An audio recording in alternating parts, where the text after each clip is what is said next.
Hello and welcome to our weekly commodity market outlook with me Neel Mani Sen. Last week की यदि बात करें तो पिछला हफ्ता कमोडिटी मार्केट के लिए एक और तेजी वाला हफ्ता रहा, जहां पर इस तेजी को अगेन प्रीसियस मेटल्स ने ही लीड किया है और गोल्ड ने अपना न्यू लाइफ टाइम हाई 86,360 को टेस्ट किया। साथ ही सिल्वर में भी हमें लास्ट ट्रेडिंग सेशन में काफी अच्छा अपसाइड का मोमेंटम देखने को मिला और सिल्वर में 98,199 के हाइज देखने को मिले हैं।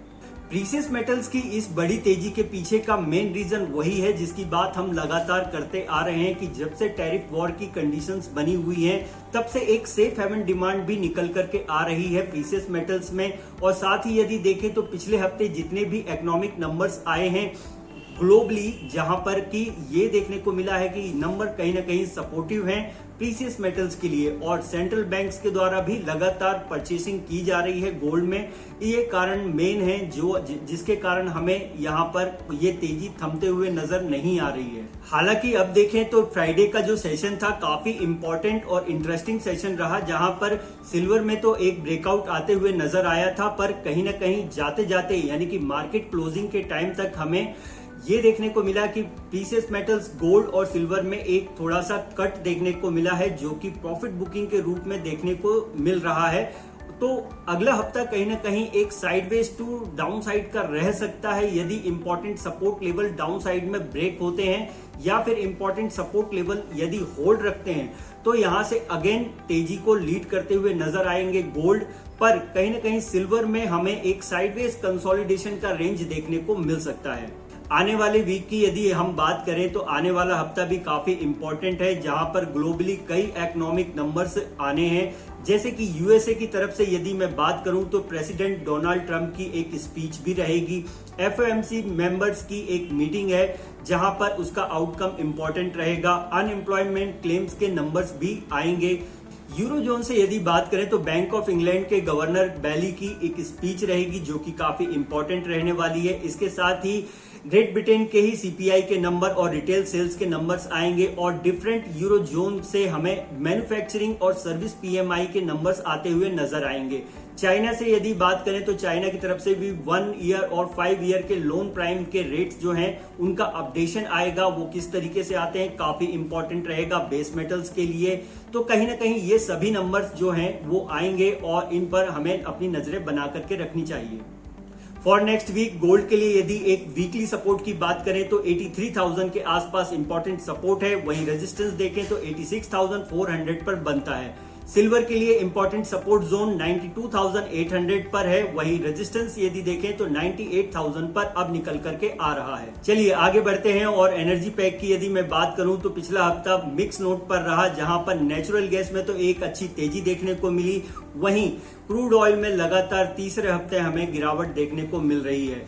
क्रूड ऑयल की इस गिरावट के पीछे का मेन रीजन रहा कि कहीं ना कहीं बात जो डोनाल्ड ट्रंप के द्वारा निकल करके आ रही है कि उन्होंने बात की है रशिया में भी और वो यूक्रेन में भी बात करना चाहते हैं और इन दोनों के बीच में चाहते हैं कि शांति समझौता हो जाए और कहीं ना कहीं इससे कि जो क्रूड ऑयल की इंटरप्शन है, जो सप्लाई का इंटरप्शन है वो कम होते हुए नजर आएगा। साथ ही ओपेक प्लस देशों की जो मंथली रिपोर्ट है उसमें भी ये कहा गया कि वो अपना उत्पादन बढ़ा करके ही रखेंगे।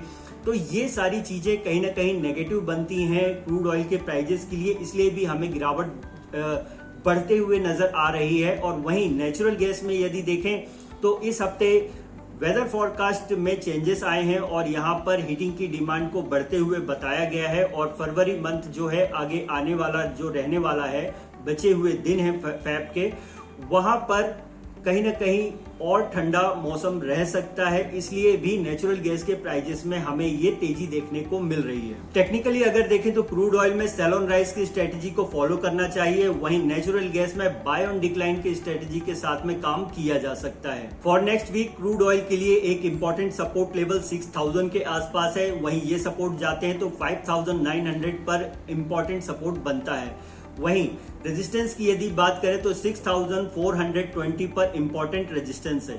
नेचुरल गैस के लिए इंपॉर्टेंट सपोर्ट लेवल 294 के आसपास है, वहीं रेजिस्टेंस देखें तो 335 पर बनता है और ये लेवल यदि निकलते हैं तो 350 के लेवल भी देखने को मिल सकते हैं। चलिए और आगे बढ़े और बेस मेटल्स की यदि बात करें तो पिछला हफ्ता एक रेंज बाउंड सेशन वाला रहा। जहां पर हमें इसके पहले वाले हफ्ते में एक अच्छी तेजी देखने को मिली थी बेस मेटल्स में, वहीं इस हफ्ते बिल्कुल एक साइडवेज मूव देखने को मिला है। पर कहीं ना कहीं कॉपर और एल्यूमिनियम में एक जो तेजी बनी हुई थी वो अब नियर टू रेजिस्टेंस लेवल के आसपास आते हुए नजर आए हैं प्राइजेस। तो यहाँ पर अब थोड़ा सा अवॉइड कर सकते हैं ट्रेडर एक नई बाइंग के लिए, और यहाँ पर कहीं ना कहीं थोड़ा बहुत प्रॉफिट बुकिंग देखने को मिल सकती है अगले हफ्ते, इसलिए थोड़ा सा यहाँ पर कॉशियस मोड रखना चाहिए। साथ ही जिंक और लेड में जरूर है कि यहाँ पर तेजी और बन सकती है, पर कहीं ना कहीं एक डिप का वेट करना चाहिए, तब वहां से एक बेहतर बाइंग निकल करके आ सकती है। और साथ ही जो इंपॉर्टेंट इकोनॉमिक नंबर्स आने हैं वो भी बेस मेटल्स को अफेक्ट करते हुए नजर आएंगे, इसलिए कॉपर में कहीं ना कहीं यदि रेजिस्टेंस लेवल क्रॉस होते हैं तो एक और बड़ी तेजी बन सकती है। वहीं एल्यूमिनियम में भी 265 के ऊपर एक न्यू टेरिटरी पर जाते हुए प्राइजेस नजर आ सकते हैं, इसलिए इन लेवल्स का जरूर ध्यान दें।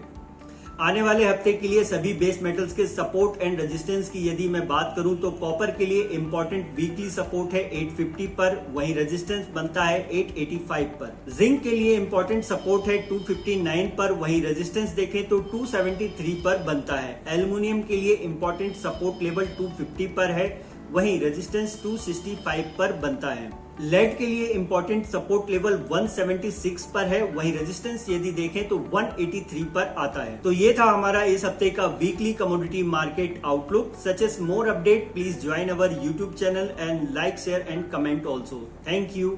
The content provided in the video is for informational and educational purposes only. It does not constitute or imply a recommendation to engage in any securities transactions or investment strategies. We do not provide personalized advice or determine suitability for individuals' financial needs. Please conduct your own analysis and consider your personal circumstances before making any investment decisions.